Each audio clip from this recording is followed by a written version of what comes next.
epektibo at mabisang paraan para makontrol ang diabetes ninyo at para makaiwas sa diabetes. Tuturo natin mula pagkain hanggang exercise, pati gamot din sa diabetes. So, dapat talaga yung pagkain natin inaayos. Okay? Meron kayong mga bagay na hindi pa alam. Alam nyo ba na hindi lahat ng prutas at gulay ay pwede sa diabetes? Kala natin basta gulay pwede, basta prutas pwede, hindi po. Merong mga starchy vegetables na dapat iingatan ng may diabetes tulad ng patatas. Okay? Gulay siya, nagpapataas ng blood sugar. Squash, kalabasa, healthy pero wag lang marami. Green peas, parang carbohydrates din yan. Tsaka mais. So, patatas, mais, squash, green peas. Ayan, lalo na yung mga buttered vegetables, yung gulay na maraming butter, hindi rin maganda sa diabetes. Pero yung ibang gulay, maganda, yung mga ampalaya, okra, at iba pa. Pagdating naman sa prutas, hindi lahat ng prutas okay din sa diabetes. Okay? Ang mga magaganda lang sa diabetes, konti lang. Mansanas, apple, mababa glycemic index. Basta below 50, maganda. Konti lang ang pwede. Apple, pears, suha, hanggang dun lang. Orange, medyo mataas na to. Grapes, mataas na. Strawberry, pwede rin. Wag lang lagyan ng maraming matatamis. So, konti lang ang pwede nyong kainin at hindi rin pwede sobra dami. So, nakita nyo, ito yung glycemic index. Basta gulay, mababa. Pero mga kanin, patatas, mga corn, ayun, ang taas din ng glycemic index. Ito pwede to, kiwi. Kiwi, magandang kiwi. Okay? Pears, pwede rin ang peras. Ang pag-iingatan sa diabetes na prutas, syempre mangga. Mahilig kayo sa mangga, matamis masyado. Pakwan, grapes, yan mga matatamis, mga dried fruits, mga raisins, yan. Yung mga dried mango natin, marami ng sugar yun, matatamis na. So, yun ang mga babawasan natin. So, para sa diabetes, pag tumataas ang blood sugar, either yung kain mo, babawasan mo, or dadamihan mo yung galaw. More exercise, di ba? Pag mas gumagalaw ka, let's say, na-check mo, mataas blood sugar mo, more exercise, bababa ang blood sugar. Bawas kain, bawas timbang, sigarilyo din. Tigil sigarilyo, maganda sa diabetes. Alak din, alak nakakataas din ng blood sugar kasi may calories din yan, matamis din siya. Okay? So, tulad na sinabi ko, maganda ang low glycemic index. Ibig sabihin, kahit kainin nyo to, hindi gaano tataas blood sugar. Mani, wag lang yung prito, mansanas, mushroom, gulay. Okay, ito skim milk yan.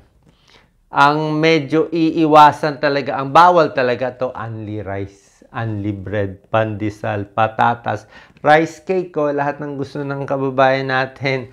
Ano ba to? Bibingka, sapin-sapin, lahat ng niluluto natin, suman na matamis, di ba? So, ito yung mga fast foods, iiwasan, more yung gulay. Okay. Ano ang warning signs? Okay, maraming warning signs ang diabetes, pero ang ituturo ko yung medyo early warning signs. Yung bago pa lang yung diabetes, nag-uumpisa pa lang meron na. Hindi lahat to early warning signs. Early warning signs, gutom at pagod. Kasi kahit kumakain sila, may diabetes, hindi na-absorb yung blood sugar. Usually, labas na labas sa ihi. Nadi-dehydrate yung mga pasyenteng may diabetes na hindi control. So, gutom, dry mouth, laging uhaw, ihi ng ihi. Number 3, nagda-dry din yung skin, dehydrated. Pwede lumalabo yung mata, yung lens, medyo namamaga sa mata.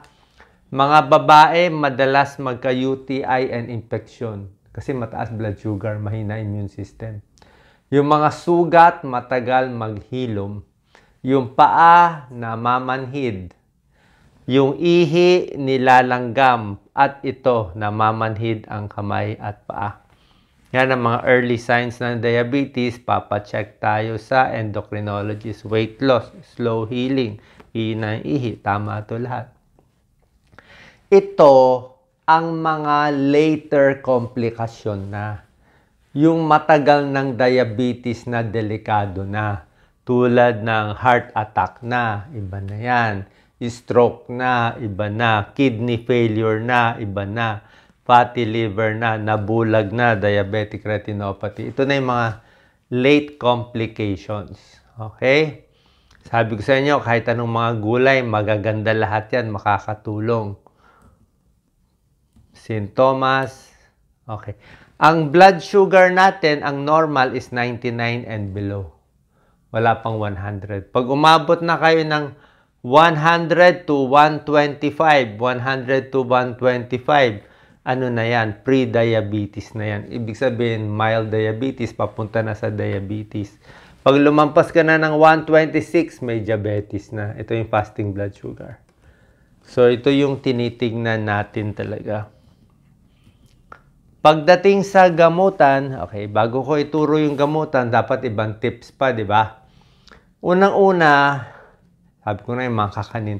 Pagdating sa inumin, okay, meron tayong mga 10 gawain na nagpapataas ng blood sugar na hindi natin alam. Dito muna tayo sa natural remedy, home remedy, bago tayo sa gamot. So, number 1 out of 10 na maling gawain, yung pahilig sa matatamis talaga. Inumin, juice, soft drinks, iced tea, kahit mga fruit juice, tubig lang talaga pwede. Gusto mo buko, konti lang, tubig pa rin talaga maganda. Pakwan, masarap pero mataas sa mataas sa sugar. Pati artificial sweetener. Pwede naman pa konti-konti, pero lately yung pag-aaral sa yung mga diet soft drinks, artificial sweetener, hindi rin maganda. Kasi parang hinahanap ng utak at katawan mo yung matamis eh. So kahit hindi ka nga nakapasok yung calories, pero isip ng utak mo, meron ka kinaing matamis, hahanap-hanapin pa rin. So, maghahanap ka pa rin ng kapalit na matamis. Number 2 out of 10 na bawal gawin, syempre mga fast foods, high-fat foods, mga prito, french fries, fried chicken, syempre konting bawas. Number 3, huwag mag-skip ng breakfast. Yung iba, nagtitiis, hindi mag-aalmusal, napaparami lang yung kain sa ibang araw. Hindi, sa tanghali, sa gabi, doon lang kakain. So, hindi rin maganda. Dapat regular meals ka, pero pakonti-konti, para hindi ka gugutumin. Number 4, pag nire-regla, nagme-menopause, usually nagloloko din ng blood sugar. Okay, so yung mga babae, dapat stable din yung hormonal changes nila. Okay, wag din magpapataba, baka magkaroon ng PCOS.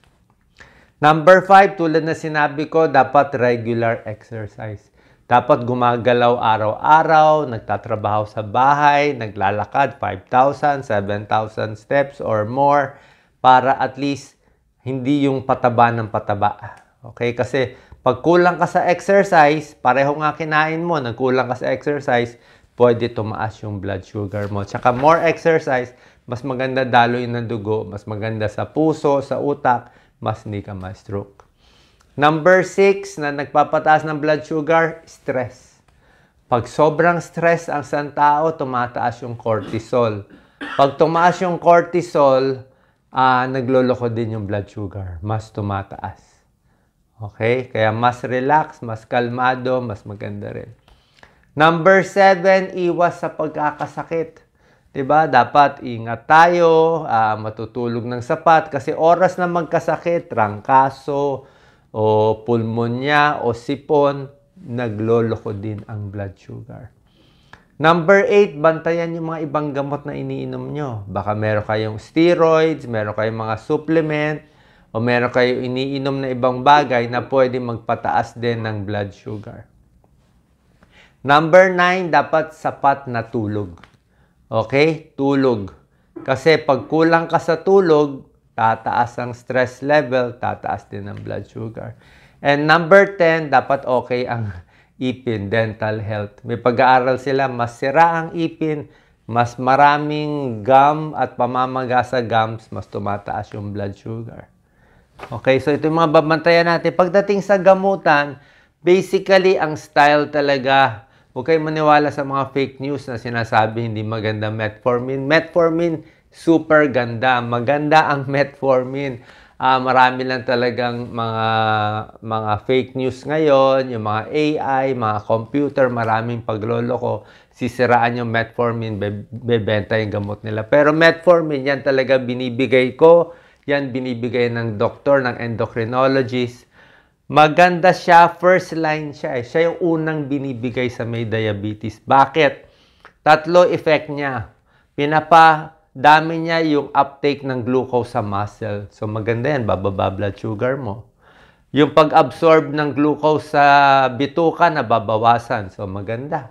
Bababa din blood sugar mo. Yung paggawa ng sugar ng liver, mababawasan. Bababa din blood sugar mo. Sa tatlong effect siya para bumaba yung blood sugar. Merong malaking pag-aaral na. Nasa metformin, 32% less complication, 42% less namamatay. Gusto humaba ng buhay, metformin. Less heart attack, 39%, 41% less stroke. Less bara-bara sa ugat, 29%. So, proven ang metformin.